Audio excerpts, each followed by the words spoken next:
Hello students, good morning to all of you. आज हम लोग बात करने वाले हैं मोबाइल टेक्नोलॉजीज़ पर। तो शुरू करते हैं। मोबाइल टेक्नोलॉजी क्या होती है, कैसे वर्क करती है, हम उनके बारे में देखेंगे। सबसे पहले वायरलेस कम्युनिकेशन जो होता है उसमें इसका यूज़ ज़्यादातर अब हो रहा है। Wireless communication involves transmission signal through air.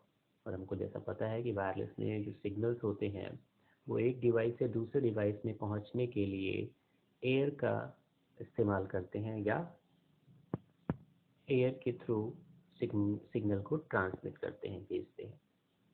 And space using radio waves, और यहाँ पर किस वेव्स का यूज़ होता है? रेडियो वेव्स का यूज़ किया जाता है।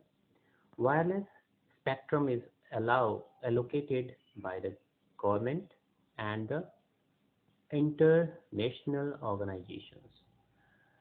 वायरलेस स्पेक्ट्रम जो होता है वो गवर्नमेंट के द्वारा ऑर्गेनाइज किया जाता है और इंटरनेशनल ऑर्गेनाइजेशंस, यहाँ पर बात हो रही है सैटेलाइट के थ्रू, चूँकि हम सिग्नल्स को ट्रेवल करते हैं। टावर्स का यूज़ किया जाता है, सैटेलाइट का यूज़ किया जाता है और बहुत सारे डिवाइसेस का यूज़ किया जाता है। तो यहाँ पर गवर्नमेंट भी इन्वॉल्व होती है उन चीज़ों में, और इंटरनेशनल ऑर्गेनाइजेशंस जब बाहर भेजनी है हमें तो वहाँ पर कुछ ऐसी ऑर्गेनाइजेशंस जो इस फील्ड में वर्क करती हैं वो भी इन्वॉल्व होती हैं। फॉर एग्जांपल अगर हम बात करें तो बड़ी कंपनीज जो आपको इंटरनेट फैसिलिटीज़ देती हैं, जिनमें आपका जियो भी आता है, और दूसरी कंपनीज में जो कि आपको इंटरनेट की फैसिलिटी देती हैं यहाँ भी और बाहर भी। जीएसएम जीएसएम का यूज़ अगर हम बात करें तो पहले कुछ सेट्स आए थे, मोबाइल सेट्स, जो को यूज़ किया जाता था, जिसमें रिलायंस के सेट थे, सैमसंग के सेट थे। वहाँ पर सिम इनबिल्ट था और उसे निकाला नहीं जा सकता था। बाहर आप उसको निकाल नहीं सकते थे, और निकालने पर वो दोबारा से वर्क नहीं करता था। ठीक से वर्किंग उसकी करने के लिए आपको, अगर उसमें कोई प्रॉब्लम आ गई है तो आपको शॉप्स पर ले जाना पड़ता था या मैन्युफैक्चरर्स की जो सर्विस सेंटर है वहाँ ले जाना पड़ता था, और वहीं पर उसकी वर्किंग हो पाती थी। सभी लोग, आम लोग उसको इजीली नहीं रिमूव कर पाते थे। जीएसएम फैसिलिटी जब आई, GSM global system for mobile communication, ये फैसिलिटी थोड़ा सा सिम बेस्ड थी। और यहाँ पर क्या क्या चीज़ें हुई उनके बारे में अगर हम थोड़ा सा देखें तो GSM global system for mobile communication. Global systems में आप जानते हो कि वो सिस्टम्स जो एक जगह पर एक्टिवेट होता है और उसको चलाने के लिए सैटेलाइट की ज़रूरत पड़ती है, वो आपके सिस्टम्स को चेक करता रहता है time by time. Is world most widely used cell phone technologies. अब जो यूज़ कर रहे हैं सेल फोन्स में या मोबाइल फोन्स में, वो जीएसएम का यूज़ ज़्यादा कर रहे हैं। मैंने आपको पहले बताया सीडीएमए पहले टेक्नोलॉजीज थी। सीडीएमए जो थी वो, जो पहले आपको बताया, सेट बेस्ड टेक्नोलॉजीज थी, जिसमें सिम जो था वो इनबिल्ट था, बाहर रिमूव जल्दी से नहीं किया जा सकता था। अब जीएसएम पर 80% मोबाइल्स वर्क कर रहे हैं, या कह लीजिए जितने भी सेट्स आ रहे हैं वो जीएसएम बेस्ड ही आ रहे हैं ज़्यादातर। It is standard developed by European telecommunication standard institute, ETSI. इन्होंने जीएसएम को डेवलप किया, और अब उनके लिए कुछ प्रोटोकॉल्स लगाए गए थे। स्टार्टिंग में जब जीएसएम रिलीज़ किया गया था, जीएसएम का यूज़ किया जाता था, तो 2G सेट्स आते थे, 2G सिम यूज़ किए जाते थे। Describe the protocol for second generation. ये जो आपका जीएसएम टेक्नोलॉजीज आई वो सेकेंड जनरेशन में यूज़ करी जा रही थी। Digital cellular network for mobile phone. Digital cellular mobile phone का मतलब था वो फ़ोन जो डिजिटली वर्क करते थे, जिसमें आप नंबर से डायल कर सकते थे, that is a digital network. और क्योंकि ये बात करने के लिए यूज़ किए जाते थे, इसलिए सेल्यूलर नेटवर्क्स भी थे और मोबाइल फ़ोन्स इनको बोला ही जाता था। तो वो फ़ोन्स जो सिम पर वर्क करने लगे थे, 2G का यूज़ करने लगे थे, और जिनको आप नंबर डायलिंग थी जिनमें, और इजीली आपके पॉकेट के थ्रू मोबाइल थे, पॉकेट में रख के आप एक जगह से दूसरी जगह ले जा सकते थे। फिर the GSM standard was developed as a replacement for the first generation, जो मैंने आपको पहले बताया, CDMA वाले जो फ़ोन थे, जो फर्स्ट जनरेशन के फ़ोन थे, उसमें सिम जो था वो 1G बोला गया, या फिर टेली कम्युनिकेशंस के लिए जो लैंडलाइन पहले यूज़ किए जाते थे, जिनमें एनालॉग सिग्नल्स या डिजिटल सिग्नल्स वर्क किया करता था, वो आपके फर्स्ट जनरेशन के कहलाए।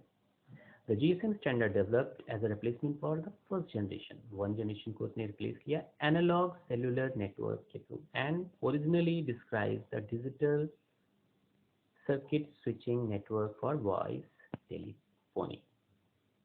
इनको नाम दिया गया digital cellular switch network. Analog signals के बाद में ये डिजिटली सिग्नल्स आए जिनके थ्रू क्वालिटीज को बढ़ाया गया। This was expanded to facilitate GPRS, General Packet Radio Service. GPRS systems आपने सुना ही होगा। GPRS ग्लोबल पोजिशनिंग सिस्टम्स जो हैं, यहाँ पर बात हो रही GPRS में जनरल पैकेट रेडियो सर्विसेज, जिनमें छोटे छोटे पैकेट्स की फॉर्म में सिग्नल्स को भेजा जाता है, और ये GPRS की सर्विस को वर्क कराते हैं। पैकेट्स के बारे में मैंने आपको पहले भी बताया था प्रोटोकॉल्स की कंडीशंस में भी। पैकेट्स डेटा को, एक फिक्स डेटा को, जिनकी साइज फिक्स्ड होती है, एक फाइल जिसको ब्रेक किया जाए बराबर साइज में डेटा के, और फिर उसे भेज दिया जाए डेस्टिनेशन पर with the help of packets. और वो पैकेट्स जब वहाँ पर कलेक्ट होते हैं दोबारा से ऑर्डर में, उसी ऑर्डर में जिस ऑर्डर में उसे कट किया गया था, और फिर उन्हें कलेक्ट करके फाइल को दोबारा से रिसीव किया जाता है ताकि डेटा लॉस ना हो। अब हम बात करते हैं CDMA की। अभी आपको बताया था GPS GSM से पहले की जो चीज़ें चल रही थी और बाद में भी काफ़ी समय तक चलती रही, उनमें क्या फैसिलिटीज़ थी। CDMA code division multiple access, इसका फुल फॉर्म है, is an alternative cell phone telephony to GSM। ये GSM के कंपैरिजन में यूज़ की जाती थी। इसकी खास बात अच्छी ये थी कि इन सेट्स में सिग्नल्स, आपको पता है कि ये जब सेट्स आए थे ये बहुत अच्छे वर्किंग में थे। इनमें जब आप रेलवे में ट्रेवल करते हैं, रेल के थ्रू ट्रेवल कर रहे होते हैं, तो सिग्नल्स अक्सर कटते रहते हैं, मतलब कम या ज़्यादा होते रहते हैं। CDMA में ये प्रॉब्लम्स नहीं आती थी। ये डायरेक्ट लिंक थे सैटेलाइट से, और जिनके कारण इनमें टावर्स की ज़रूरत नहीं पड़ती थी। जहाँ पर आपका GSM जो है वो थ्रू टावर फिर सैटेलाइट से कनेक्ट होता है, जिसके कारण सिग्नल्स अप या डाउन होते रहते हैं, मतलब कम या ज़्यादा होते रहते हैं। ठीक है, फिर भी आगे देखते हैं। अल्टरनेटिव सेल फोन्स टेक्नोलॉजी थी GSM के कंपैरिजन में। CDMA used as a broad spectrum electron magnetic rays for signalling with wider bandwidth. जब बैंडविड्थ ज़्यादा होती है तो सिग्नल्स को अच्छे से वर्क कराया जा सकता है, प्रॉब्लम्स नहीं होती है। तो एक तरीके से कहिए कि एक जो सिग्नल्स ब्रेक होते हैं या सिग्नल्स, एक आपको चौड़ी रोड मिल जाए तो आप वहाँ पे गाड़ी को आसानी से चला सकते हैं, आपको ट्रैफिक की प्रॉब्लम्स नहीं आती, आपको कोलिजन के चांसेस कम हो जाते हैं, मतलब डेटा सामने वाली गाड़ी के आने के कारण आपको स्पीड में ब्रेक करना पड़े या कोलिजन होने के चांसेस हों, टकरा जाए, तो इस कंडीशन में क्या होता था, डेटा लॉस हो जाता था। जो कि GSM के कंडीशंस में बैंडविड्थ कम होती है, यहाँ पर 2 बेनिफिट आपको मिल रहे थे उन सेट्स में कि आपकी सिग्नलिंग वाइडर थी, वेव्स अच्छे थे, इलेक्ट्रोमैग्नेटिक वेव्स जो थे उनके लिए स्पेक्ट्रम बड़ा था, ब्रॉड स्पेक्ट्रम यूज़ किया जा रहा था. दिस अलाउज मल्टीपल पीपल और multiple cell phone in communicated over the same channel to share a bandwidth of the frequency.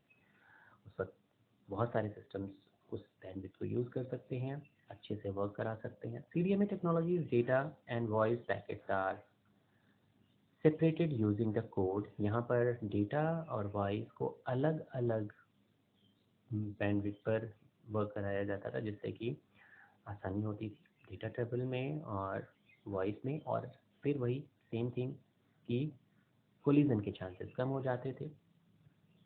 And then transmitted using a wide frequency range, CDMA is being used 3G high-speed internet access on the mobile. ये start तो 2G से ही हुआ था, लेकिन CDMA की technologies को advance 2G technologies बताया गया था. ये खास बात थी. CDMA के बाद में ये वायरलेस सर्विस थी. 3G सर्विस क्या होती है और 2G में क्या डिफरेंस है, स्पीड का डिफरेंस है. फिर भी आगे देखते हैं 3G में क्या क्या डिफरेंस है. 3G is the third generation of wireless and mobile technology.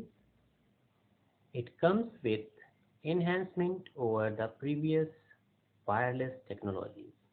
जो पहले वायरलेस टेक्नोलॉजीज आई उनमें उनको और अपग्रेड करके इस 3G टेक्नोलॉजीज को बनाया गया.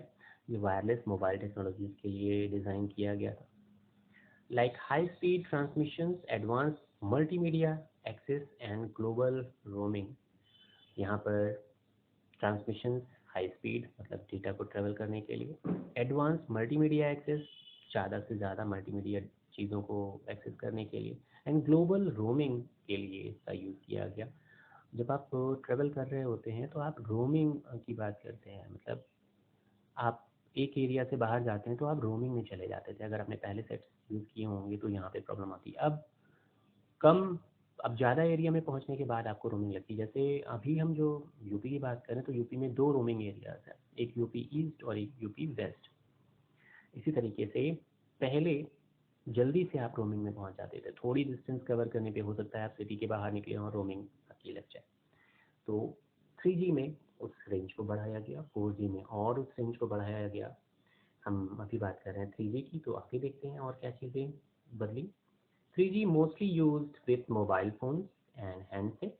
ज़्यादातर इनका यूज़ मोबाइल फोन्स और हैंडसेट के लिए किया गया. As a means to connect the phone to the internet और अदर आईपी नेटवर्क. इंटरनेट के लिए यूज़ करने के लिए आईपी नेटवर्किंग इसमें आपको मिल रही थी. आपको पता है इंटरनेट जब भी हम यूज़ करते हैं तो उसमें एक आईपी एड्रेस होता है जो आपके नेटवर्क को इस्टेब्लिश करता है. जब आप डेटा ऑन करते हो तो आप एक आईपी एड्रेस आपको प्रोवाइड किया जाता है, और वही आईपी एड्रेस डेटा ऑफ करने के बाद में रिमूव हो जाता है, किसी और के लिए अवेलेबल हो जाता है. ये आईपी नेटवर्क पर वर्क करता है internet. In order to make voice and video calls. यहाँ पर अगर आपके पास ये फैसिलिटीज़ मिल जाती है, जैसे आप इंटरनेट ऑन करते हो, आईपी एड्रेस मिलता है, तो आपके पास किसी से बात करने के लिए ऑडियो या वीडियो ये फैसिलिटी आपको मिल जाती है. तो डाउनलोड एंड अपलोड डेटा, और ये फैसिलिटी भी आपको मिल जाती है कि आप डेटा को डाउनलोड कर सको, अपलोड कर सको. अभी तो वॉइस की बात हो रही थी, फिर टेक्स्ट और पिक्चर्स की भी बात होने लगी कि डेटा जो है वो किसी भी फॉर्म में हो सकता है, वीडियो फॉर्म में हो सकता है, ऑडियो फॉर्म में हो सकता है, टेक्स्ट फॉर्म में हो सकता है, पिक्चर, ग्राफिक्स, एनिमेशन. ये डाउनलोड की फैसिलिटी एंड अपना डेटा नेट पर डालने की फैसिलिटी भी आपको मिल जाती है. सर्फ, जिसमें कि हम डेटा को केवल देख रहे होते हैं, उसे हम सर्फिंग कहते हैं. एंड नेट फैसिलिटीज, ये सारी की सारी चीज़ें 3G में स्टार्ट हो गई. 2G में हम केवल वॉइस कम्युनिकेशन कर रहे थे, हम केवल कॉलिंग करते थे. मैसेजिंग के लिए थोड़े बहुत टेक्स्ट थे जिन्हें हम एक लिमिटेड मैसेजिंग हम कर पाते थे. हम पिक्चरल मैसेजिंग नहीं कर पाते थे. सेट जो थे आपके मल्टीमीडिया सेट्स नहीं थे, स्मार्टफोन नहीं थे, नॉर्मल कॉलिंग फ़ोन थे जिनमें आप मैसेजिंग थोड़ी बहुत कर सकते थे. 4G, 4G में क्या चीज़ें बदलाव आए? 4G is the fourth generation of wireless services which refer to the next wave of high-speed mobile technologies that will use to replace current 3G network. 3G network को बदलने के लिए इसकी स्पीड को और बढ़ाया गया, तो उसको हमने 4G स्पीड्स का नाम दिया। 4G में क्या क्या फैसिलिटीज बढ़ी थी? Wireless network is next step to 3G which is currently the most widespread high-speed wireless service. At present, 4G is available in limited countries and areas. आजकल तो हम बात कर रहे हैं 5G की, जिसके ऊपर ट्रायल चल रहा है, कुछ समय बाद शायद 5G भी हमें मिल जाए। और जब भी हम जनरेशन की बात करते हैं तो स्पीड लगभग 10 गुनी बढ़ जाती है, कभी कभी उससे भी ज़्यादा। तो पहले के कंपैरिजन में अगर हम 10 टाइम्स या 100 टाइम्स चीज़ों को बढ़ा दें, तो आप सोचिए कि आपका वर्क जो पूरी तरह से नेट पर डिपेंड है, वो कितना जल्दी होने लगेगा। बहरहाल आगे हम देखते हैं और क्या चीज़ें हैं। WLL, वायरलेस लोकल लूप, ये कैसे वर्क करता है? In traditional telephone network, phone was connected to the nearest exchange through a pair of copper wire. जो ट्रेडिशनल टेलीफोन नेटवर्क थे स्टार्टिंग में, जिनमें कि लाइन आपके घर तक आती थी टेलीफोन की, और उन्हें कनेक्ट किया जाता था जो आपके पास का टेलीफोन एक्सचेंज होता था वहाँ से, और उसके लिए आपको कॉपर वायर जो था उसका यूज़ किया जाता था, जिसमें 2 वायर होते थे और वो आपके टेलीफोन लाइन से जोड़ दिए जाते थे और फिर आप टेलीफोन कर पाते थे through telephone exchange. Wireless local loop technology simple, इसी को हम कहते थे वायरलेस लोकल लूप टेक्नोलॉजीज जो है। अब अभी तो वायर चल रही थी, और ये वायरलेस लोकल लूप टेक्नोलॉजीज क्या था? This simply means that the subscriber is connected to internet telephone exchange through a radio link. अब जो ये पहले जो कॉपर वायर के थ्रू टेलीफोन एक्सचेंज के थ्रू हम जुड़ते थे, अब उन्होंने एक लोकल लूप बना दिया है। थोड़ी दूर तक के लिए आप डायलिंग जो कर रहे हो वो एक वायरलेस लूप के थ्रू जा रही है, आपके रेडियो लिंक के थ्रू, रेडियो सिग्नल्स के थ्रू जा रही है। Of copper wire, WLL is basically the use of radio waves. यहाँ पर WLL जो है वो रेडियो वेव्स का यूज करता है, वायरलेस लोकल लूप जिसे हम कहते हैं। It provides the telephone connection to the home. In general WLL is cheaper and quicker than copper wire connectivity. पहले अगर आपके फादर से या किसी से और पूछें, अगर या आपने भी देखा हो, टेलीफोन जैसे इलेक्ट्रिक के पिलर्स होते हैं, वैसे टेलीफोन के पिलर्स होते थे। वहाँ पे टेलीफोन लाइन के लिए वायर लगे रहते थे,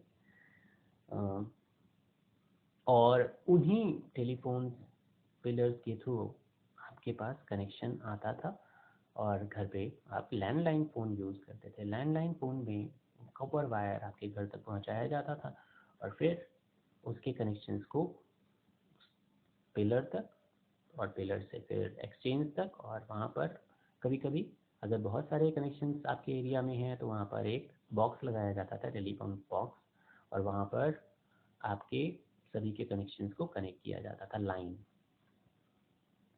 लेकिन धीरे धीरे टेक्नोलॉजी चेंज होने लगी तो वायरलेस की ज़रूरत पड़ी, बहुत सारे पिलर्स हटा दिए गए और उनको एक लूप, जिसे हम WLL वायरलेस लोकल लूप कह रहे हैं, उसके थ्रू रेडियो वेव्स उस एक्सचेंज तक पहुंच जाती है। जो पास में एक्सचेंज है उसकी रेंज को रखा जाता है, और अगर ज़रूरत पड़ी तो रिपीटर्स का यूज़ करके उस एक्सचेंज तक आपके टेलीफोन को पहुंचाया जाता है, कनेक्शन को।